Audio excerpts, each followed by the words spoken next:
The ocean has always been a place where things disappear. Ships vanish, signals fade, and stories dissolve into rumor. But once in a while, something surfaces that refuses to be forgotten. A mystery so unsettling that even history itself seems to reject it. This is one of those stories. What you're about to hear is not just a ghost story. It's a documented incident with witnesses, distress signals, and official responses, followed by total denial. Stay until the end, because one overlooked detail changes how this entire mystery is understood. The year is 1947. World War II has ended, but the oceans are still crowded with military traffic, merchant ships, and classified cargo. The Strait of Malacca is one of the busiest and most dangerous shipping lanes on Earth. Several ships in the area begin receiving a Morse code transmission. It does not follow standard distress procedures. It is fragmented, calm, and disturbingly specific. The transmission states that all officers, including the captain, are dead. It reports bodies lying in the chart room and on the bridge. It suggests the entire crew may be dead. Then, after a pause, one final message is sent. I die. After the final transmission, the signal abruptly stops. No further communication follows. No ship name is clearly registered. No emergency beacon activates. Just silence. An American merchant vessel, the SS Silver Star, alters course to investigate.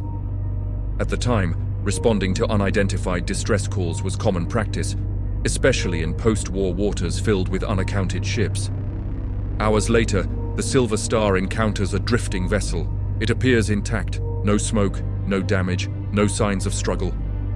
Painted faintly on the hull is a name few have ever heard: Ourang Medan. A boarding party climbs aboard expecting injured survivors or signs of battle. Instead, they are met with complete stillness. The ship feels wrong, unnaturally quiet, as if abandoned in mid-moment. Crew members are found throughout the ship, on deck, in corridors, at their stations. Every single person is dead. What immediately unsettles the boarding crew is not the deaths themselves, but the expressions frozen on the faces of the bodies. Mouths open, eyes wide, arms raised, fingers extended as if pointing at something unseen. Witnesses later described the expressions as something beyond fear or agony. It looks like sudden, overwhelming terror, as if the crew saw something they could not escape. Even the ship's dog is dead. Its body is rigid, teeth bared in a snarl. Animals often react before humans, and whatever happened here affected every living thing on board. There are no visible injuries, no blood, no bullet holes, no signs of physical trauma. The bodies appear untouched, yet undeniably dead. Below deck, the air temperature drops sharply. The engine room, which should be warm, is unnaturally cold. Several rescuers report sudden chills and an overwhelming sense of dread. Multiple crew members later state they felt as though they were being observed, despite the ship being completely lifeless. The sensation is strong enough that some want to leave immediately. Suddenly, smoke begins to rise from the lower decks.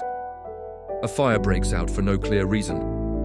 The boarding crew rushes back to their ship and prepares to tow the Ourang Medan away. Before towing can begin, the Ourang Medan explodes violently. The ship breaks apart and sinks rapidly, taking every body, every document, and every possible answer with it. In a matter of minutes, the ship vanishes beneath the surface. No wreckage is recovered, no blackened hull, no remains. The ocean closes over the evidence forever. News of the incident spreads quietly through maritime circles. At first, it is treated as a tragic but explainable event. Then questions begin to emerge. Researchers attempt to trace the Ourang Medan through shipping registries.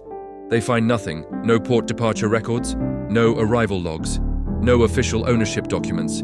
Every commercial ship is insured, yet no insurance company files a claim. No loss is reported. No owner comes forward. According to official records, the Ourang Medan never existed, and yet witnesses boarded it. A distress signal was recorded. A ship exploded. One theory suggests the ship was carrying dangerous chemicals such as potassium cyanide or nitroglycerin, which could have leaked toxic gas and later caused the explosion. Chemical poisoning does not explain the frozen expressions, the raised arms, or the calm final message. It also doesn't explain why the crew appeared to die simultaneously. Another theory proposes carbon monoxide poisoning.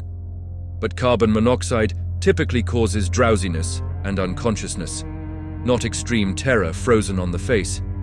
Some speculate the ship was secretly transporting biological weapons or experimental agents left over from World War II. If true, this would explain the lack of records, the unusual radio frequency, and the rapid disappearance of official documentation. The distress signal was sent on a frequency typically reserved for military use, not commercial shipping. This detail is rarely discussed. "I die." The words are sent calmly. No panic, no urgency, just a statement, as if the sender already knew what was coming. There is no indication the crew had time to react. No emergency procedures were initiated, no lifeboats launched. Whatever happened appears to have occurred nearly all at once. No spread, no progression, just instant death.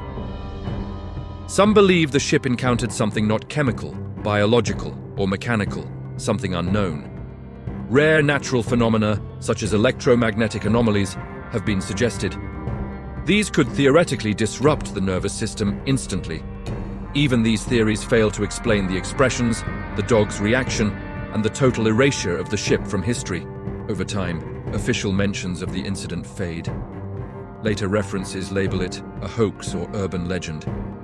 Crew members from the Silver Star gave consistent testimonies. Their accounts match in detail, tone, and sequence. If the Ourang Medan was real, then something happened that authorities either couldn't explain or didn't want explained.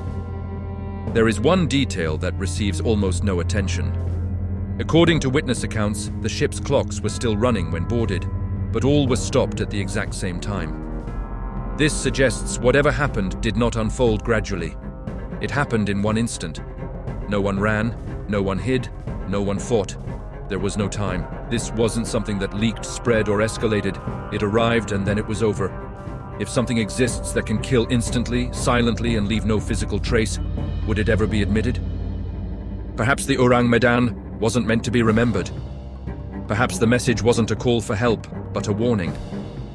The sea has always been the perfect place to hide what shouldn't be found.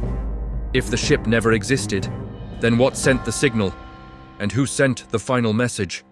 Some mysteries are unsolved because there are no answers. Others are unsolved because the answers are too dangerous to keep. Welcome to the Unusual Archive, where the forgotten, the denied, and the unexplained are preserved.